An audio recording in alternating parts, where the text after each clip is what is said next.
On Planet Nolove, a world so grey, no one ever celebrated Valentine's Day. Zoey thought, this just isn't right. Let's bring some love into the light. With paper, lace and ribbons too, Zoey made cards bright and new. She handed them out far and wide, spreading love on every side. The robots blinked, the people stared, wondering how Zoey dared. But soon they saw and soon they knew love was a feeling pure and true.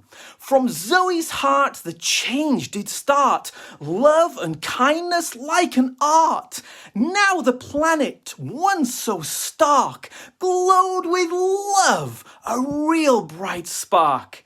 So remember, whether near or far, you can be the love, the shining star. Just like Zoey with her Valentine part, you can bring love to any heart. Happy Valentine's Day, and let us know if you liked the story.